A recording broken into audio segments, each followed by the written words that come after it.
The Around the NFL podcast is legal in the continental United States, but not Hawaii. Welcome back to another edition of the Around the NFL podcast. My name is Dan Hanzus, and I'm joined by a room filled with heroes, Marc Sessler, Chris Wesseling, and Gregg Rosenthal. What's up, boys? Hey, Dan. Happy Friday. Looking good. Bolo twins. What's wrong with the polos? I'm just saying, you look like adorable boys that were like your family, Mark. How the two boys are close together in age. Yes. You guys look like two little boys together. They gave us these shirts to wear them. Right. It's like, do you guys have a bunk bed that you share as well? Huey and Dewey. You'd have to find out. Gregg, you're feeling chipper, of course, I imagine, after Sure, it's been a great the couple disgrace days. that has befallen the NFL. Well, I'm happy to see the NFL take it, in the pants, and I'm happy to see Tom Brady's going to be back on the field in 6 days. I mean, we got less than a week till the season starts. Less than a week. This is a big moment for Gregg, of course. Yeah, that's the big news, and we will be getting into it. Tom Brady will be playing Week 1 after his appeal, or the federal court ruled in his favor. It's a dark day, but a nice day for the throne of ease, of course. Well, there was a moment a small part of me was disappointed not to see what Jimmy Garoppolo had. I was kind of excited just to see that, just a little bit. But I am happy that the league office essentially was punished for wasting all of our time over the last 6 months. How much time? And money. How much time have we wasted talking about this nonsensical issue? Let's check out, too. We had some readers or listeners that sent in some photos here if you're watching in the video. And this is Gregg's Throne of Ease, a big moment for him. It doesn't get better. This is the new Throne of Ease music, by the way. Wes, not a fan? Sounds like you're on a merry-go-round at a country fair. Listen, I think they got the spirit of it. It's got the spirit. Listen, copyright claims have shot down our original Throne of Ease music, but this does just fine. And we love our listeners sending in all the, what do you call them? I don't even know. Photoshopped memes. Excitement. Yeah. People are excited about the Throne of Ease. No one is excited about the Throne of Ease. That's the whole point. Rosenthal, you're taking a beating on Twitter today. I was like, I love you sending in all these Throne of Ease. Well, the catch, too, is that who would not want to be sitting on a Throne of Ease? You're the last person that's been you're not one of these, Massachusetts people that their entire life centers around Tom Brady's fortunes. I don't think that you really were that concerned whether he played or not. No, not really. But it's Gregg cashed out as a fan after the last Super Bowl. A little bit. Yeah. I mean, they've won enough. And I've been way more outraged on this issue than you have. That's true. I'm just used to it. Well, you're a Patriots fan, too. I saw what happened in the Super Bowl. I'm not a Patriots fan. Jumping up and down, hugging each other. I'm a football fan. As am I. All right, let's talk about Dan is today's still show. bitter about that Super Bowl where he was put 10 seats down in the press box. It's fine that I was seated over there. The problem was when I looked over, and the lowest moment in the history of this podcast, or this group of people, the celebration on the Throne of Ease. You guys crawling up the Throne of Ease. I don't get why it's okay for you to celebrate in the newsroom when the Jets do something, but I can't celebrate a good football game. Because I'm a Jets fan. It was a Super Bowl great moment. How is that any better? In 40 because years. I'm a fan of the team. I'm a fan of a great football game. Jump on the bandwagon. I'm a fan of at that point of the Super Bowl. It's not even about professionalism. It's about we're rooting for a team you don't like. In 40 years, you can tell Jack, he'll be, Papa. I don't know why he'll still be talking like that. Yeah, that's 40. Troubling. And you can say, I was there for the greatest play in Super Bowl history, and I couldn't even enjoy it because I was holding it against my buddies. But I was a total professional in that booth. Yeah, right. All right, getting to a big show today. Of course, yes, we're going to dig into the Brady news and what that means for the Patriots and the NFL and the rest of, the Jets and everyone else. We'll get into that. We will also then, Wednesday, we hit our NFC preview. That was solid. I liked it. I would B+, A-. Move that grade even up with the AFC preview. Perfect timing with Tom Brady in the mix. I think it does. Our power poll, I would think, changes a little bit, right? I would put the Patriots up a little higher with 16 games. Moved up a little of Tommy. Well, I think we all put them up 1 or 2 spots. Right. I didn't move them. They were up high. They were pretty high to begin with. You thought they were? I had them 5th before, and they're about the same. Yeah. All right. Well, that's good. So we'll get it. And by the way, the power poll, no connection to NFL Media's power rankings. I must make that clear. Not a shred of connection. No connection at all. And then, so we'll go through that team by team, division by division, ask some big questions, and then we'll reveal our 6 playoff team predictions. So I don't know. That sounds fun. It's a full show. It's a full show. And by the way, if you want to watch this, and we flashed up some of those graphics, people that sent in some things, and that was nice. You could go to our YouTube. If you go to the NFL channel on YouTube, take us through this, Greg. How do you get to the? Well, if you go to our podcast? Twitter account, you can just see the link to our YouTube playlist. Will be right there at the top of our Twitter account. We'll also tweet it out. But yeah, if you just search it on YouTube, all of our shows are there. What's the name of the playlist? Around the NFL. But this is all news to me. Yeah. Well, now you're plugged in. We're all plugged in. But speaking of news, before we get to our preview, we check in behind the glass with the great TD. What is going on, guys? Just a quick PSA. People have been asking about the song we use in our outro. That song is by Rappaport William, and it's called Sleepless Nights. I don't know if it's available online, but that's the name of the song if you want to. Ian Rappaport? Rappaport William. That sounds made up. Rap sheet. So is that on iTunes or anything? I don't think it is because it's an in-house NFL library. So I'm just putting that name out there in case you can, People have been asking. They like the tune. I'm getting some pop, too, about people. How do people get the Get You Dan Hanzus theme song? Who asked for that? That's more about you. I got some heat. Young People Money coming at on me. iTunes. Young Monday, I believe. What's the name of that song again, by the way? Get Your Dan. No. Well, thank you for plugging it again. But the name of the outro? Nights. Sleepless Nights? Yeah. That's a great name for a song. It is. All right, let's do some news. This is why you lift all them weights.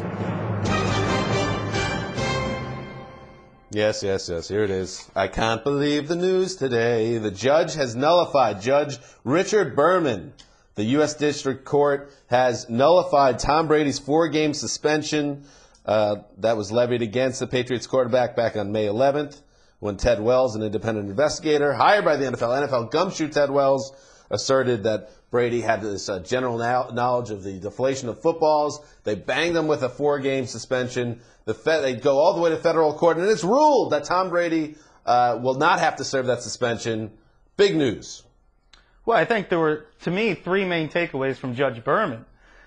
Roger Goodell cannot dispense his own brand of industrial justice. He can't be basically the judge and the executioner. Ted Wells was found not to be independent, despite the NFL's claim to the contrary. Judge Berman said multiple times, put independent in quotation marks. And this cannot be emphasized enough, you cannot bust somebody for general awareness of a crime. It's not in the CBA. And frankly, I think it's irresponsible to put somebody's legacy on the line for a general awareness of something. And we've said this all along. Basically, the Wells document did not come up with any proof. And you've got a bad case when the judge is throwing air quotes at you repeatedly for your independent investigation. I took away from Berman that it wasn't so much, he didn't even care whether Brady knew or not at a certain point. He just thought the whole process was such a problem that it didn't even matter whether Brady knew or what he didn't know. That Brady didn't have enough warning of what this whole process should be, what the type of discipline he could have, that everything wasn't in place ahead of time, which is a lot of what you talked about, Wes, months ago. Just that they were kind of making up the rules as they went along, and you can't do that, and that's why they did it. Well, that's the biggest problem, because if you're going to roll a sports league, things can't be arbitrary. They have to have established rules, and you can't just all of a sudden start caring about equipment. I mean, Jay Feely told Judge Berman in 2009, a Jets equipment man was sanctioned by the league for messing with footballs, the kicker balls. Nobody investigated Jay Feely. Nobody asked him about his general awareness at the time. And this is on top of the Panther situation, the Chargers situation, where they're caught messing with footballs on the sideline and they get a slap on the wrist. You can't just decide that Tom Brady, because everybody's paranoid about the Patriots, is held to a different standard than everyone else. One thing I'll say, because there are a lot of people that feel, and I mean one of them, that Tom Brady wasn't innocent in all this. I think that he was aware of this. I think they did try to seek a competitive advantage. And I think what's gotten lost here is that Tom Brady, in my opinion, is not innocent He's as innocent as OJ is innocent in the terms of, maybe the court has found him not guilty, but I still don't think the Patriots should be getting away with this. Why are you not asking what Jay Feely was doing in 2009? I don't know anything about Jay Feely. Right. I'm saying is this has happened before, and Tom Brady has been treated differently. Well, I don't think anyone denies that Tom Brady wanted the balls deflated less, but did he know 11.5, 12.5? Was all that spelled out? Is there any way to think that it was going below? All that, and that's why I'm not going crazy as a Jets fan that this got overturned, because I think the NFL didn't handle this very well. I think the suspension was too heavy-handed. I think everything went wrong in terms of how the league handled it, and they're paying for it now. But I think that Brady he knew what he did was wrong, and I think I still stand by getting rid of the cell phone. Getting rid of the cell phone, to me, was an admission of guilt to me still. He was specifically told he did not need to produce that cell phone. How is it? That's been nothing more than a PR game by the NFL all along and their attorneys. He was told the phone didn't matter.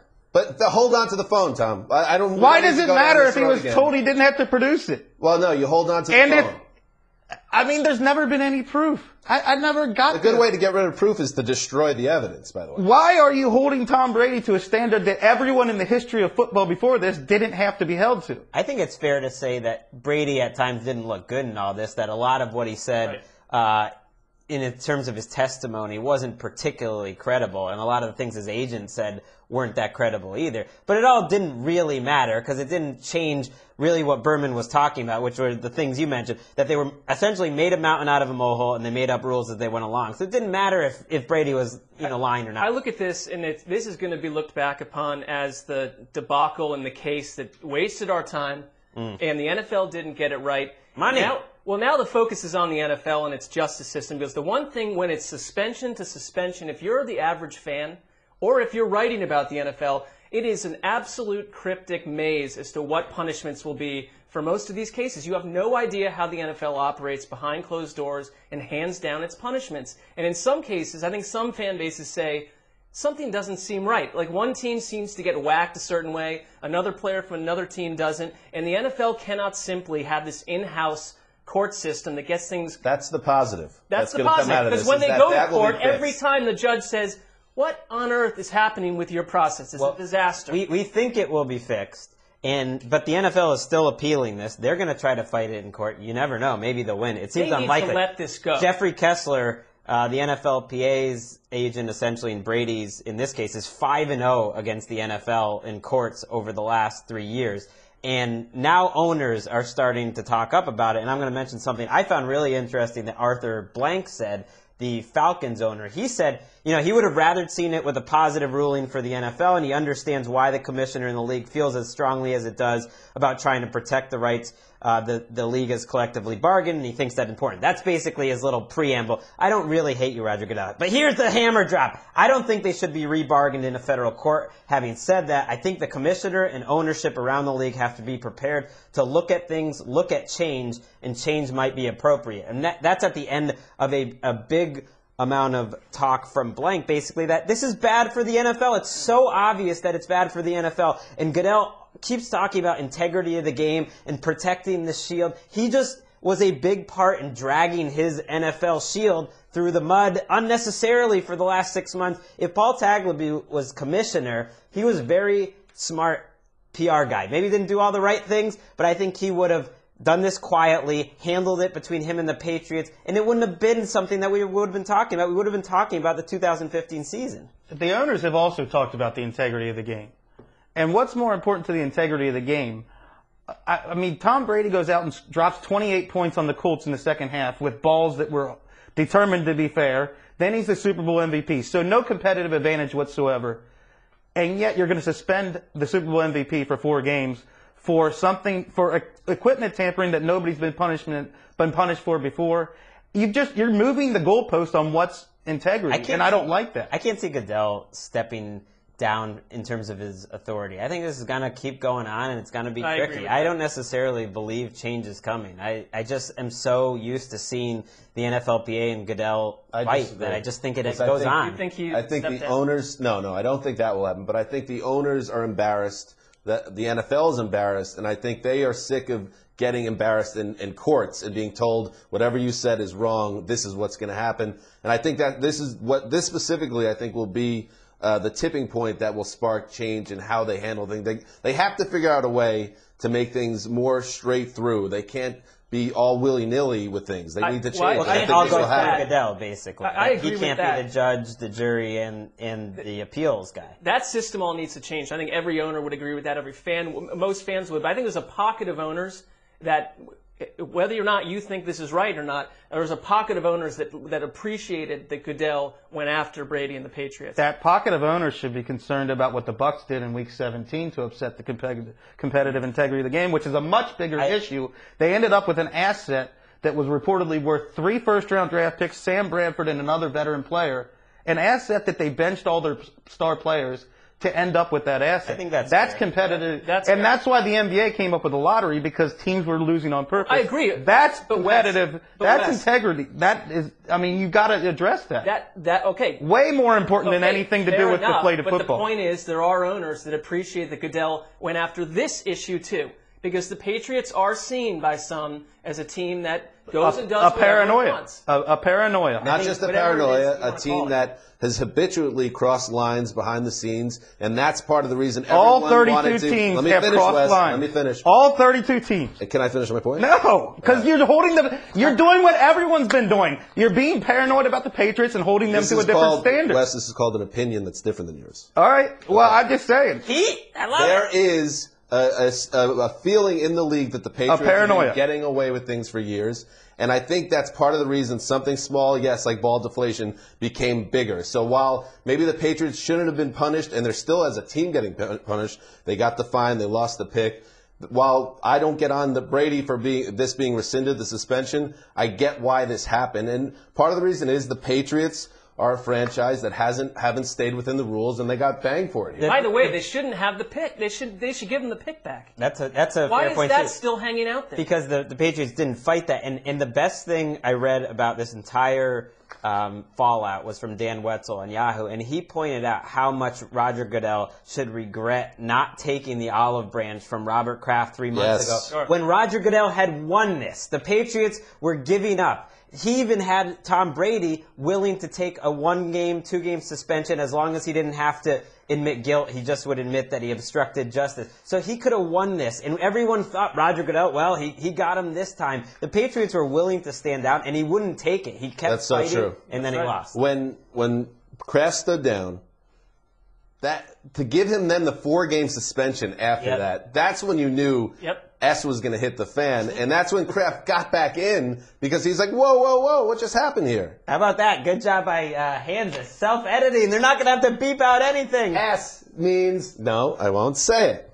All Did right. anyone other than Kraft handle this with the league and the 32 teams as the biggest concern? What do you mean? What does that mean? Kraft all along handled this as my biggest concern is doing what's best for the league. I don't know if anyone else involved in this had that as their biggest concern. Well, Kraft we don't comes know off where. well. First of all, their actions may look to us one way, how they feel inside and what they're motivated by. We don't know that. I think more than just one person thought they were doing the right thing. That doesn't mean it was the right thing. For the league. For the league, but that doesn't mean that Okay. it was. But I think there's more than just Robert Kraft thought they were doing what was right for football. Doesn't mean we agree with the viewpoint. All right, let's move on. And before we move on, we should, Wes, you and I, let's shake hands. Let's turn it into one of Smash the these beat. things. Like, see, this is like Rocky and Apollo, but 2 white guys, basically. That's the same thing. Other than that, Yeah. Listen, that's a hot button topic, and we're keeping it real. well, I'm glad we Studio probably 7 never here. have to talk about it again. That's a relief if we do. Really? that's- I don't know. I don't know. Let's I see it go feel away like forever. this thing never ends. All right, let's get into it now. The AFC preview. Listen, there's a lot of stuff to go on. A lot of teams in the AFC. A lot of this year. teams in the AFC. 16 of them.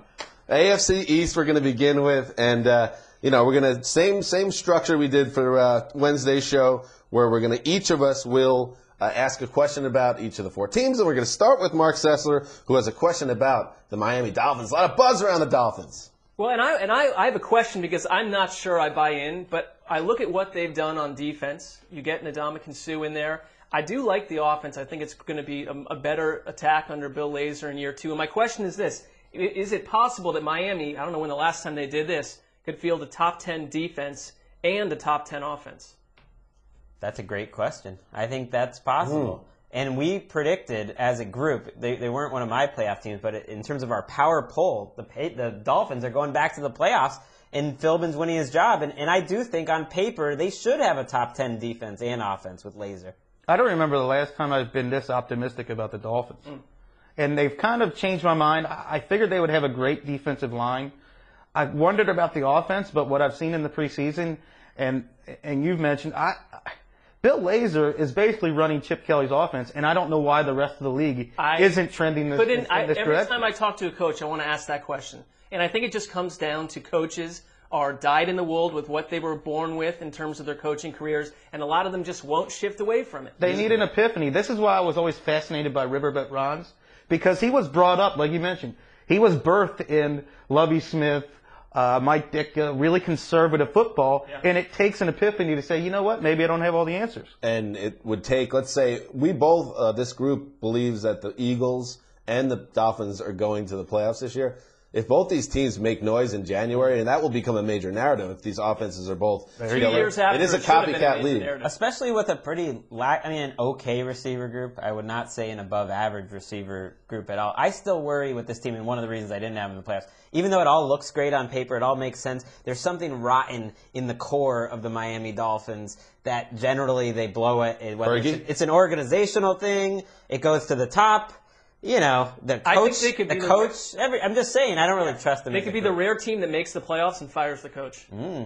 Wow. Hot take. Wes, your question. About the Patriots. You know, they've got Tom Brady back, but I'm worried more about the defense. I think the offense will be fine. They haven't played all the receivers yet. But on defense, they've got a really stout front seven. Dominique Easley, last year's #1 pick, looks like lights out in the preseason. Malcolm Brown up front. Is that front seven going to be dominant enough to make up for the fact that they lost their top 3 cornerbacks from last year, and nobody really knows outside of Malcolm Butler who's playing cornerback for them? And the defense not only has to be better because the secondary is bad, the defense has to be better up front because I don't think the offense is going to put up 30 points a game. This is going to be a different formula, and they're good at doing this, but I think this is going to be a formula where Brady's not putting up big fantasy stats and they're winning 22-17. Why would their offense be any different than last year? Because their receivers are not deep at all. Their running back position is terrible, and they're starting 3 rookies. Maybe the rookies will be great. What's different than last year, though? I think they're actually better. They have 3 rookies, interior offensive line. The running back position is worse. Yeah, the Shane Vereen's gone. Yeah. LaFell's not going to be there to start the Gronk year. at full health, though. It took Gronk like 6 or 7 weeks to get healthy last year. By the way, the Patriots have reeled off multiple double-digit win seasons with some pretty bad defenses over the years. Don't forget that Jonas Gray had a 200-yard game, and he came out of nowhere. LeGarrette Blount didn't join the team until after Halloween. They'll be fine. I saw the same thing you did, though, in the preseason. Easley and Brown were both factors, especially Easley. It's the best front seven they've had since 2004, since they were winning. Easley is the guy they thought they were getting when they drafted him and disappeared last year, but he looks like a monster. Gerard Mayo back, too. How many teams go from having the best secondary they had since 2004 to the next year, 5 months later, having the best front seven they've had since 2004? Very weird. All right, I will now ask a question, and you know what? I like this Tyrod Taylor story. He's been, a nice surprise in the preseason. But have we forgotten, Marc Sessler, that Tyrod Taylor has thrown 1 NFL pass since 2012, and he's a 6th-round pick? Are we forgetting a bigger story that Tyrod Taylor has never been a guy in the NFL, and maybe we shouldn't put too much stock in a big season? Well, I think I like quarterbacks, like I said on the last show, that get time to grow and develop, and I like it better than if he were a first-year quarterback with a lot of buzz being thrown in with no experience. I think Greg Roman has shown that he can work well with a mobile passer and mold an offense around a quarterback's skill set. He's done that before. And I think, frankly, the reason he's out there, a big reason, is that Rex Ryan knows how hard he could be to prepare for defensive opponents. So, still, though, with Buffalo, I expect to see 2 or even 3 quarterbacks start games this year. I don't think we've forgotten it at all. I think the last podcast, we said it wouldn't surprise us if he was benched by Halloween. I mean, he's the best option for them, but they don't have any great options. I'm more worried about his weapons because we know he's not going to carry the team, but the idea would be that Robert Woods, Percy Harvin, Sammy Watkins, LaShawn McCoy, Charles Clay carry him. And to this point, the receivers are all banged up, and we don't really know how that's all going to work. I mean, if they don't get much from Harvin, Watkins doesn't have the big breakout year, then there's no reason to think Tyrod Taylor is going to play well. But that's not a negative though, because they have one of the best groups of skill position players. On paper, they haven't played at all. Right. Maybe it's not a big deal that they didn't play in August, but they didn't play at all. Another offense, very similar situation really between the Bills and the Jets. A lot of good skill position talent in New York. Not a good quarterback in Ryan Fitzpatrick. Will this be Chan Gailey's finest hour? Sprinkles the magic dust on Fitzpatrick and gets a competent offense to go with a really good defense. No. Why not? What's his finest hour? I guess he won the Turning Tyler Thigpen into a viable quarterback for an 8-week stretch. Well, how many games did that? Well, I think his finest hour probably came for a brief stretch with Ryan Fitzpatrick in Buffalo too. I mean, he got Fitzpatrick that massive contract. I like that he's paired with a quarterback that knows him well. I'd take Gailey over Greg Roman. I would not. Yeah. He's done it more. He's done it with more. He's done it with different teams. Greg Roman had a good year. When's the last time Gailey was a part of a team that won more than 6 games? Hasn't been on a team with a lot of talent or a great defense like this. All this offense needs to be is average. I mean, I don't think there's a big difference between the Bills, Dolphins, and Jets. I'm with Dan on that. I think that one good thing, and I don't put a lot of stock into preseason stats, but Ryan Fitzpatrick stepped into a tough situation after Geno got decked. And by the way, Ike Inampale got released today by the Bills, so happy trails, punk. But but Ryan Fitzpatrick did not have a turnover in any of the preseason games, and I like to think that maybe he'll, as he knows his role in this offense, he gets rid of the gunslinger mentality because he doesn't really have the skill set to pull that off. If he plays smart, I think they'll be okay on offense. I don't think they'll be dynamic, but I think they could be good enough to score some points and win some game. That's part of the reason we'll get to it later, why I think they're going to be in the mix. I already lost Jason Morrow for a year, which is a big loss. Well, I will say your boy Cumbie is going to step up. Chan Gailey offenses do not really utilize tight ends. I read about that. That's true. Jason Morrow that's not that, and he's kind of lost in space. Solid home run. You would have hoped that he would step up, but I was going to say that Brandon Marshall looked good in the preseason. He looks healthy at least, which is all you can hope for. Decker's healthy. Ivory's looking good. At least it's a healthy group right now. We killed McCown for not being a caretaker. Fitzpatrick's the opposite of a caretaker, too. Yeah. All right, let's take a look now at the AFC North, and we will start with Marc Sessler, who has a big question facing the Baltimore Ravens. Yeah, I do. I mean, I think the Ravens are one of these teams, for good reason, that we kind of say, well, they're going to go 10-6 and make the playoffs, and Ozzie Newsome and John Harbaugh find a way to figure out no matter what. And you got Joe Flacco, so that's a good start. But I look at their group of skill position players. We just talked about the Jets and Bills, so that's a plus for them. Are we overlooking Baltimore's lack of playmakers? Rashad Perriman's not healthy right now. You've got, Steve Smith looks good, but he's in his final year in the NFL. That's not going to center your entire offense around Steve Smith. Kamar Aiken, you don't have a great tight end group.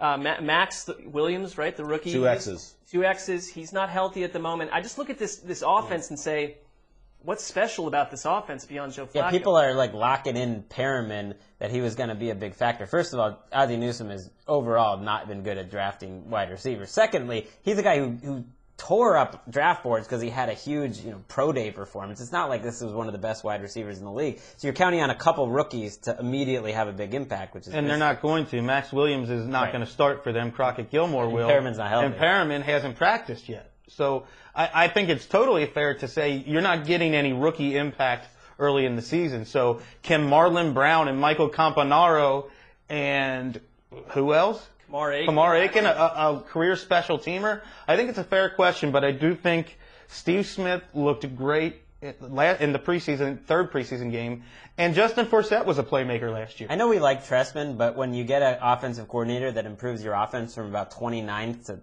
3rd or whatever the numbers were last year, it's a big loss to lose. I think it's a valid concern. Yeah. Max Williams, 2 X's. Greg, how would you be different if you were Greg with 1G?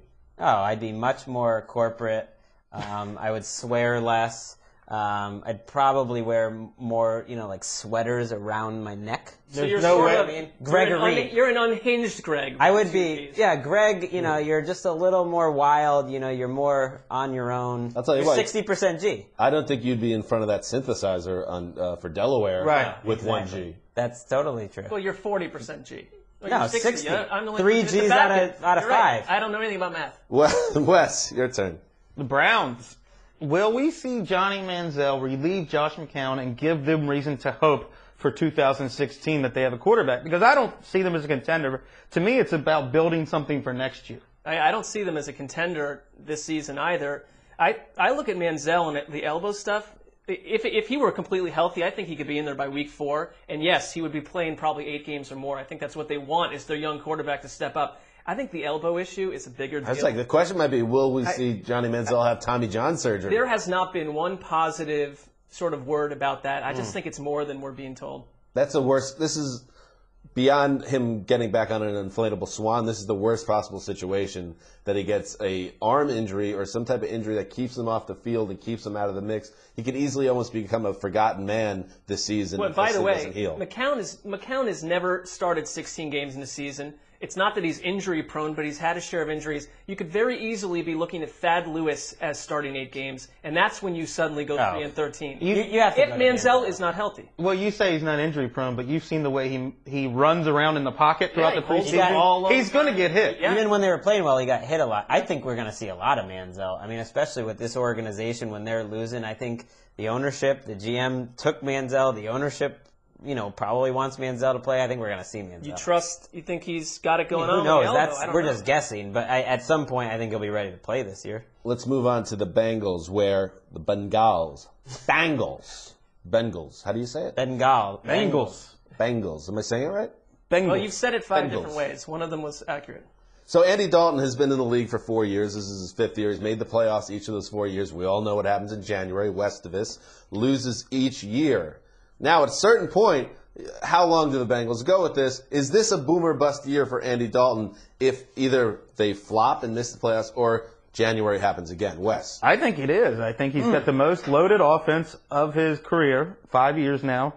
They've got a good breakout tight end in Tyler Eifert. Marvin Jones is back. They've got a great backfield with Jeremy Hill and Gio Bernard. A.J. Green's a great receiver. They should be division champions and pass the first round. I saw A.J. McCarron in the 3rd preseason game make 3 throws that Andy Dalton doesn't have in his repertoire. Whoa! A.J. MC. That's what I call him. That all makes a lot of logical sense from Wes and Dan, but the Bengals don't apply logical sense. That's true. What about them makes you think that if they go 10-6 again, that they're not going to just keep paying Andy Dalton his mid-level money, keep bringing back Marvin Lewis? I don't think it's a boomer bust. I have an answer for that. What about them? Because when Albert Breer was hanging out with them in June, he reported that the coaching staff sees A.J. McCarron as a future starter. So they have another option that they choose. Well, and as conservative as they have been with Dalton and really kind of baby him, I think, at this point, they will have to make a change because they have given him 5 years at that point, right? You've given him a long enough time. One thing I will, and to what Mark's saying,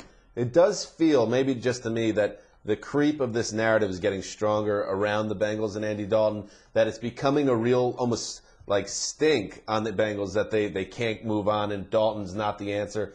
I would wonder if another year of that happened would cause the franchise to act, especially if they're high on the guy behind him. And if you look at the Bengals, now every time they have a big win, it's kind of like, well, okay, that's fine. Do it in January. It's like they're not going to get a lot of enjoyment out of winning 10 games again, which is a high bar for a team that could they could be great or they could stink. The Steelers are our number 3 team in the power poll, which is a little aggressive. One of the reasons I like them is they made a change at defensive coordinator. Will dumping Dick LeBeau, the old man, the game maybe had passed him by. Dumping Dick. Pay some dividends, and will the defense be better? How I can say that. Removing a Hall of Fame worthy defensive coordinator, one of the best play callers on that side of the ball that we've ever seen in the NFL, be a plus? Based on what we've seen from the defense so far, they're a disaster. It's the preseason. Well, because it's Mike Tomlin's a defensive coach. He gets someone he's comfortable with. It's not going to be a huge change from He wasn't LeBeau. comfortable with LeBeau?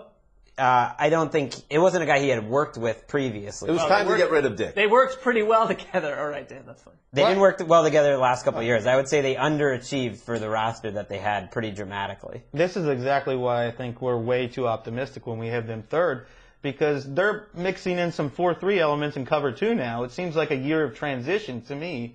It's going to take a year for that defense to know exactly what they're doing when you've gone from 3-4 for the entire Dick LeBeau era to going to 4-3 and some cover 2 now. So you're a flex defense. It seems like it's going to be like a training year. They need a lot of young players that aren't Shazier, Hayward, McClendon. I mean, they at least have some young people on the roster. Jarvis Jones is probably not going to be a big factor, but they have some younger people. I think it's good that they got rid of some of the old and slow guys. Gregg's already written off Jarvis Jones. Just because they're young, though, that's not a plus necessarily. There's a lot of young players that fade out of the league in 3 years, and some of these young Steelers players have not shown that they're catching on. And you talk about some of the young guys, a couple Steelers guys coming out said there's character issues, too. There's a problem in that locker room. Let's move on to the AFC South. Everyone's favorite division in the NFL. When you think about football, you think about the AFC South. If they have slogans. Or AFC South. You know what? Do something with yourselves. Well, Let's that's start what with the Mark. NFC West was a long time. Mark, your darling a year ago was the Jacksonville Jaguars. You got all pumped up, but now it's ready. You have no love for the Jaguars anymore, do you?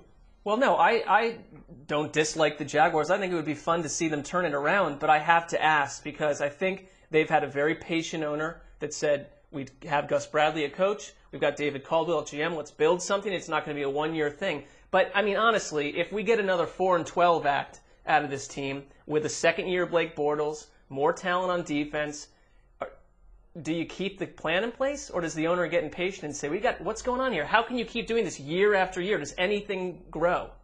I honestly don't know the answer to this, if this is a make or break year. Because I feel like if they go 6-10 and Blake Bortles plays great, that they'll stick around. I think it's on Bortles. Yeah. It's on the context of how the season's gone. They've already lost Fowler. If they lost Julius Thomas for much of the season, if they keep having this terrible injury luck, then you kind of look at how competitive they are. If they think they're making progress, if Bortles makes progress, I think they would have to really stink for them to get fired. This is the power or responsibility that a quarterback taken in the top 10 of a draft has on his shoulders. The whole structure is around him. So if he fails, it usually ends to the guys that draft him getting wiped out too. So I agree totally. I think if they win 6 games and Bortles improves markedly, if Bortles looks like he's your future, I don't think you're firing them. Plus, if you fire him, that means 3 offensive coordinators in 3 years. Bortles is learning a new system again. So are all the second-year wide receivers, which are pretty much the guts of that group. And you hate. You've seen it in Cleveland. You hate just. Well, I think Caldwell's drafted well too. Caldwell's kind of been his own guy. He knows what he wants. Well, I think he. The only problem is he hasn't drafted any real Pro Bowlers. He hasn't drafted any impact players. He's got a chance with last year's class that it could be pretty good. Wes, a team you're very high on, the Colts. What's your question? Well, we know their offense is the greatest shoe on earth. Their offense is going to be great. That's what Pep Hamilton called them. But it always comes back to the defense with them. And they picked up some guys. Everyone acts like they haven't addressed their defense. They picked up Trent Cool. They picked up Kendall Langford. They've drafted a couple of guys. They've got Robert Mathis coming back eventually.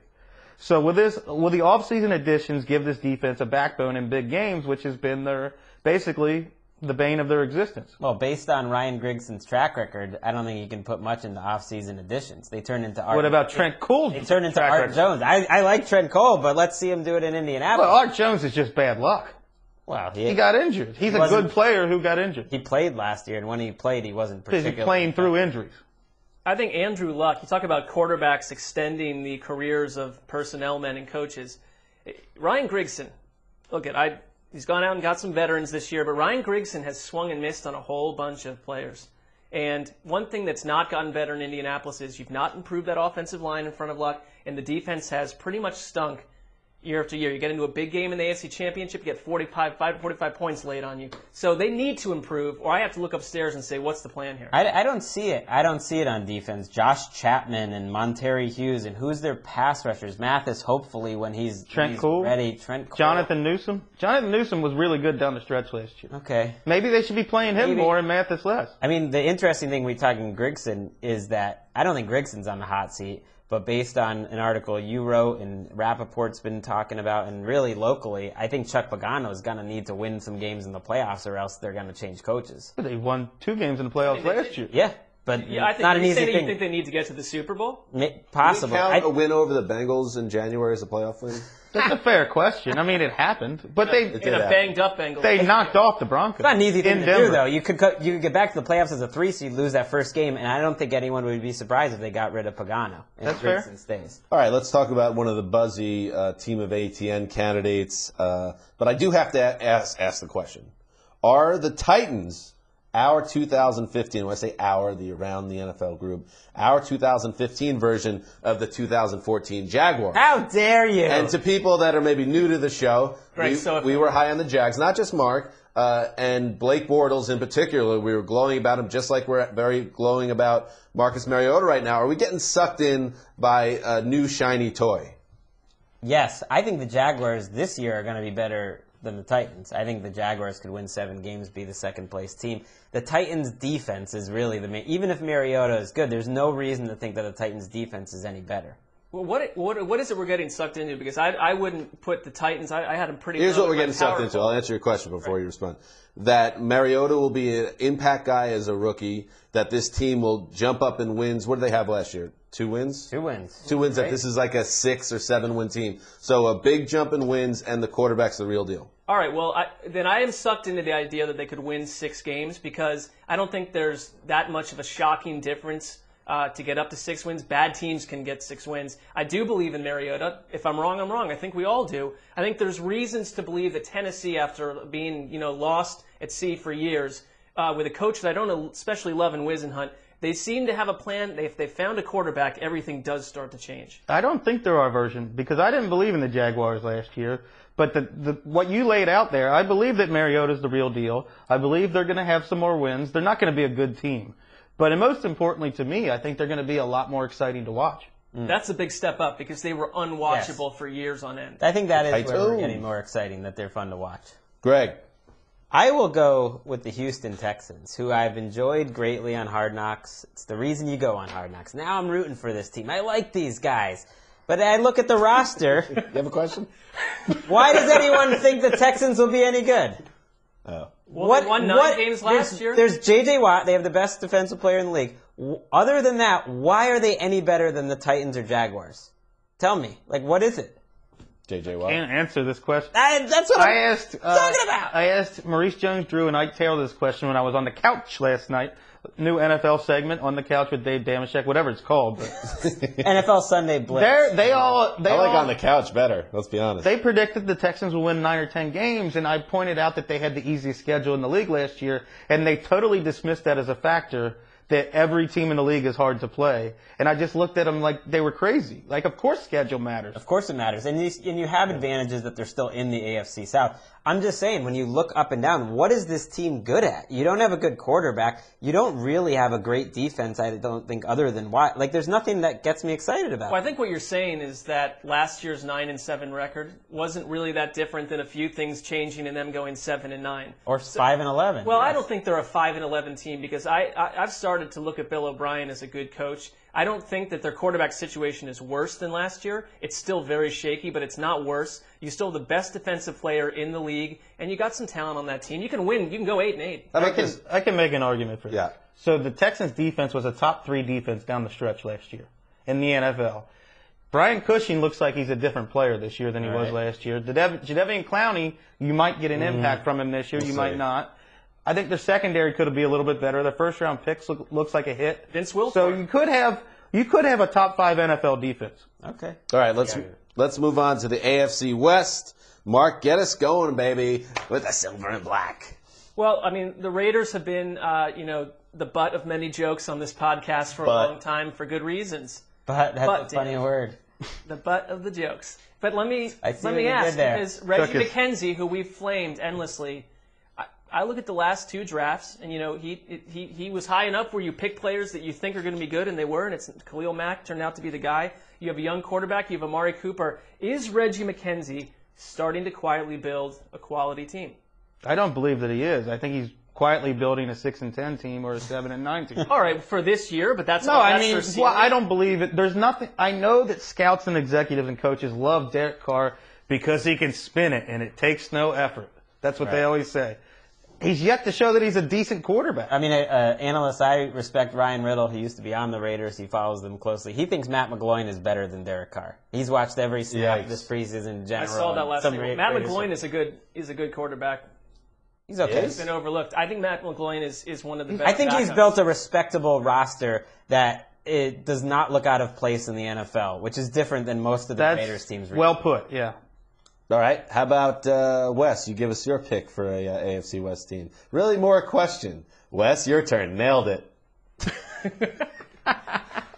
All right. Well, everybody knows that Alex Smith didn't throw a touchdown pass to a wide receiver last year. In fact, he went 594 days without a touchdown pass to a wide receiver. I did not know that. Well, now he's thrown 2 weeks in a row. He's thrown a touchdown pass to Jeremy Maclin. So basically, Alex Smith is Johnny Unitas now. He's got this touchdown streak that will never stop. Will the preseason magic Alex Smith to Jeremy Maclin connection hold up during the season? Is that a sign of things to come? I think it will, because I think the Chiefs are one of those teams that kind of what you see is what you get. And Maclin is not a guy that's come out of nowhere. You have Kelsey on that team as well, which gives defenses a lot of headaches. Maclin is going to come out of this season changing what we think about this passing game as a 0 touchdown. Oh, changing what we think about Jeremy Maclin, we're not a lot of big fans of Jeremy Maclin. What you see is what you get. What you see is a bowl of oatmeal. I mean, this is a boring roster. I think Alex Smith at this point is overrated. I mean, I would rather have Jay Cutler than Alex Smith. I'd rather have a lot of quarterbacks than Alex Smith. Just throwing a touchdown a game, he could do that. So Alex Smith ends up with 16 touchdowns. He's a mid. I think he's right there. He's not a much different than Andy Dalton. He's in the mid. It's like, why do people love Alex Smith so much? I don't know if people do. I think people kind of know what Alex Smith is. He's boring. That's what he is. You're boring.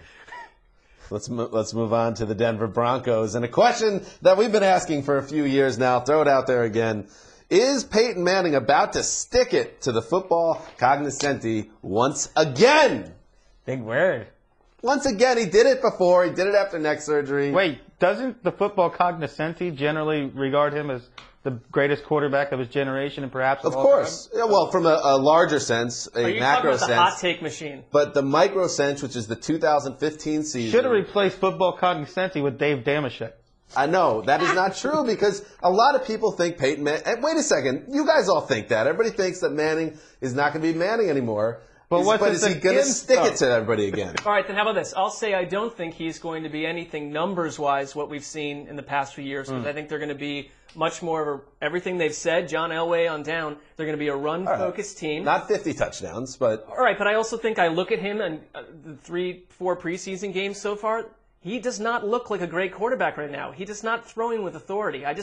So I don't think he's going to flip a switch. I don't know. I think they're going to be fascinating to watch because the defense, I think, is right there among the most talented defenses in the entire league. But Manning, and the difference between him and Kubiak's offense in terms of shotgun, in terms of 2 tight ends, using fullback, like it's as different as can be. So watching that tradition is going to be tough. I do like the idea of Peyton Manning sticking it to Damashek again, as we have in the graphic here. Dave, who's been waiting for Peyton Manning's career to end for like 6 years now, it's clearly personal. Will he stick it to Dave? How about that, Wes? I invite Peyton Manning to stick it to me or to Dave because he certainly didn't do it last January. Another big-time quarterback in that division who doesn't have as much help, Phillip Rivers, with an improving defense and some changes on offense. Does Phillip Rivers finally have enough help to win that division? No. Well, the help would be the Broncos falling off a cliff, and I don't think that's going to happen completely, so I would say no as well. I see the Chargers relatively the same team. Number one, Melvin Gordon, from what we've seen, that was the guy that was supposed to be the whole offense is going to channel through him, and Rivers is going to get. Why are we writing that guy off so soon, though? Well, have you watched him? Like 2 preseason games. Have you watched him?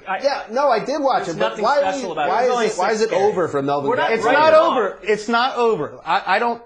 He can develop into a running back, but he's so clearly right now is not a running back who's going to help you. What if he was just nervous? Maybe it was his first games in the NFL and he wasn't ready yet, and he gets a little more comfortable, and by week 4 he's an offensive rookie of the year candidate. Can easily happen. Okay, what if he was just nervous? But almost everyone who evaluated this guy coming out of college had the same concern that he's shown in these games. They thought he was like a Chris Johnson with a little more power. Like a late career Chris Johnson, where he's just boomer bust. I think the defense is where Rivers could get help too. The secondary's good with Verrett and Flowers. I think this could be a good-looking team. You want to hear just one really weird stat? Malcolm Floyd, Phillip Rivers, Antonio Gates. They are the first trio to play 12 years together in over 40 years. And the other trio is some random Jets one I can't even remember off the top of my head. Wait, who's your guy in Vegas? Horshack or whatever? The Spice Rack. The Spice Rack. Of course. The Spice Rack is a huge Melvin Gordon I know fan. he's got to be nervous. I'll ask him today if he's nervous because we disagree on this issue. All right, let's do some predictions. Spice Rack's entire career is on the line right now. All right, let's go around the room and do some predictions. What would you say? What a career it's been, the Spice Rack. I mean, he doesn't exist. You guys haven't even When said is the football life coming out for the Spice Rack? October? Sizzler, All right. your playoff picks. All right, well, there it is on the board. If you're listening at home, it's the Colts at number 1. Wow. Steelers at number 2. The Patriots, number 3. 4th, we've got the Broncos. Okay. Number 5, the Miami Dolphins. And number 6, the Baltimore. So all you're honking about the Ravens is just well, not and air. that's, TD wanted us to come up with a little, side item, and I'm wondering if I've maybe overrated the Ravens, because I have watched them for so long. That's excessive move. No one second guesses himself quite like Marc Sessler. I Sessler. just plug him into a playoff spot, and maybe, this team isn't quite that good this year. No one second guesses himself before, the opinions out of his mouth faster. Than Well, Marc listen, Sessler. I am willing to admit that I am human. I make many mistakes. This could have been one of them. You have yourself covered in both ways now. Good job. Very smart. Wes, your picks. Like Mark, I also have the Colts in the number 1 spot, followed by the Patriots, whom I moved up following the Brady news to number 2. I believe they were 3rd, and now they're 2nd. The Broncos are 3rd. Steelers, I still have questions about them. Ravens 5th, and Dolphins 6th. Very similar. Dolphins, to me, I know we worry about Joe Philbin. Dan especially worries about Joe Philbin. I think Bill Lazor's driving this team. And I'm on board with Mark. Tannehill looks good. I just feel like this Chip Kelly offense is such an advantage, and everybody's always wide open. You know what happened here, Dan? This turned into consensus corner. They agreed on everything. So that ended up being our group picks. Bill Lazor will We be had the our head own coach minds next and year. did How about some, that? things. Yeah, well, that's Polo twins. Sometimes they get on the same page with things. They get on rolls together. All right, my board. Here we go. What are your picks? Let's just hear them. Let's go for it. Shut up. The Steelers are my number 1 team. I believe the Steelers will go 12-4 this year. The Pats at number 2. With Brady 16 games, I think you got another 11 wins at least coming. The Colts 3, they'll win the division. The Broncos at 4. I don't love that division. The Ravens at 5 because the Ravens are always in the mix, and I like them again this year. And yes, I have the Jets at number 6, the New York Football Jets. And Or are you kidding me? honestly, here's the thing. Why should my opinion wildly shift? Back in June, when I thought they had a chance to make the playoffs, everybody was like, well, yeah, they'll be in the mix. And now, for some reason, and I'm not even sure why, maybe it's because the guy got his jaw broken, now everyone's like, oh, this is a completely insane pick. This is a team with talent on both sides of the ball, and big if their quarterback does not kill them, they are going to win at least 9 games. I'm almost certain of it. Dan, be wrong in June and wrong in September. It's a good thing. Also a team we thought would make the playoffs last year. My board! Yes. I have the Broncos number 1. What? I think the Broncos defense with Wade Phillips could be the number 1 defense in the league. Take out I agree. Seattle. And that would lead the way. Steelers number 2, Patriots 3, Colts 4, and then I got the Chargers and the Bills making the playoffs. None of us had the Bengals. I like this Chargers team. I think this Chargers team is pretty balanced throughout the offense and the defense. I think the defense could be dramatically improved. They have a top 10 quarterback. I think they could be a fun team to watch this year. And so I like them to make it back to the playoffs. You always like the Chargers. Yeah, why not? You know what? The Got a soft Bengals spot don't for 'em. deserve our respect. None of us. They don't deserve our respect. You're right. Win something, Bengals. All right. I like Mike McCoy. See? And by the way, I might be wrong in June and now, but I don't see the Browns on any of those lists either. Sessler. Yeah, but that's because I didn't Sizzler. put my own team on there. That's what you went and did. I believe. I am a fan who believes. And that's it for Friday's edition of the Around the NFL podcast. Wes, I love you, baby. Love you too. We're That good. was awkward. That was awkward. We will be back on Monday. Tuesday. Oh my God. Labor Day Monday is an American holiday. On Tuesday, we will be back. And then the big season starts Thursday. Dan Hanzus signing off for the Quiet Storm, the mailman, the boss, TD, and everybody behind the glass. Till next week.